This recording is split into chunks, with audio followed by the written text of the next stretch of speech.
I'm reading from the book of Matthew, chapter 24, verse 21. For then shall be great tribulation, such as was not since the beginning of the world to this time, no, nor ever shall be.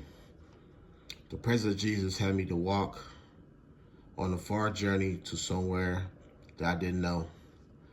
As I was walking through the park, I noticed I have a black titanium robotic prosthetic arm on my right side, and I thought nothing of it. I'm watching young folks playing basketball on the court. I joined in to play to let them know that I still got skills on the basketball court. Then all of a sudden, the U.S. soldiers, men and women dressed in black, interrupted our basketball game. And I noticed they had the mark of the beast on their foreheads and their right hands, holding their high-powered weapons. One of the soldiers walked up to ask me, "Are you going to receive the mark of the beast?" I told him no. I was going to punch him with my prosthetic arm, but the soldier had a device to disable my arm. He aimed his gun to my face, getting ready to shoot me.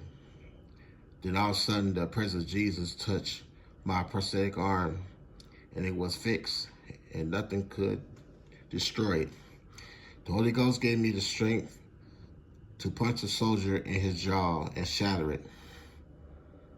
I ran from them as fast as I could while the soldiers were shooting at me.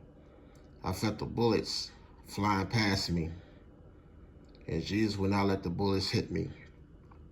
Then I escaped. I continued walking, being tired and hungry. The Holy Ghost told me there are some Christians living in the house up the street. I told them that you was coming. They will take care of you. And moments later, I walked to the house and knocked on the door. The Christians answered the door and let me in. They gave me food and water and a place to sleep upstairs in the basement. We discussed some things that I wasn't allowed to remember. When it became dark, we went to sleep. And many hours later, I heard boom. I woke up out of my sleep. I seen Christians that helped me die from the blast. I ran downstairs trying to escape from the house, but the soldiers had the house surrounded. I seen the last surviving Christian. She is hiding behind the couch, praying to Jesus. And I joined her. Moments later, a military armored bulldozer drove through the house and crushed us to death. Then the soldiers went inside of the house, searching for Christian survivors to kill because they refused the mark. One of the soldiers spray painted the mark of the beast logo to let the world know they were eliminated by Obama, the beast, the Antichrist. They left the area to kill more Christians. Moments later, the presence of Jesus touched my dead corpse. Then all of a sudden, the broken bones in my body came together, and it was beginning to be healed. Then Jesus blew the breath of life into my mouth. I opened my eyes and got up from the floor. I seen the Christian woman lying on the floor dead. I walked out of the house to continue on my journey.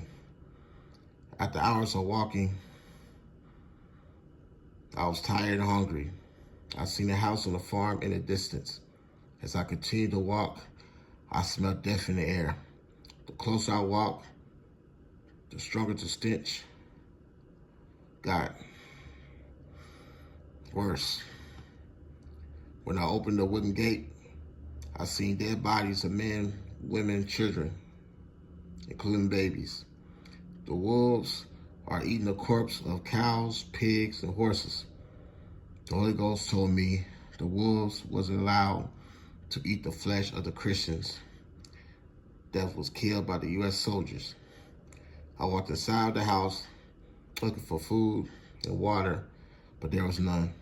I searched every room of the house to make sure no one wasn't there, and the house was clear. I walked to the living room. The presence of Jesus brought me a bottle of water, a box of canned food, and a can opener. I thanked Jesus for the food. After I finished eating, I went to sleep on the couch to rest for a while. As I was asleep, I smelled smoke. I woke up. The house is on fire. I tried to escape, but the doors and windows is nailed shut, so I couldn't escape. I went to the window and burst the glass with my prosthetic arm,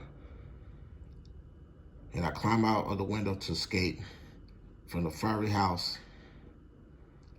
Then it became dark outside. I seen a group of men wearing neon color body paint with satanic symbols everywhere, having the mark of the beast on their forehead and their right hand, carrying machetes and flaming torches, running towards me to kill me. The Holy Ghost gave me the strength to defend myself against them as I continued to run to my destination. My blood sugar became low. I became weak. I couldn't run or fight anymore. The group of men running towards me from the front and back to get ready to take my life. Then all of a sudden, 3 war angels of the Lord appeared before me. The war angels were 14 feet tall. Their face is a glowing onyx jewel. They were wearing future army-type black camouflage war uniforms. The colors were alive and terrifying. They were holding their flaming swords. The colors were black and blue. The voice of the angels come out of the flaming sword. The war angels didn't have wings. The war angels surrounded me in a circle to make sure the group of men couldn't harm me. The voice of the angels came out of their swords to warn them. If they came close, they would be destroyed. The group of men became afraid and ran away. One of the war angels gave me a small cake to eat. After I ate it, my blood sugar went back to normal, and the war angels disappeared. And I continued on walking to my destination.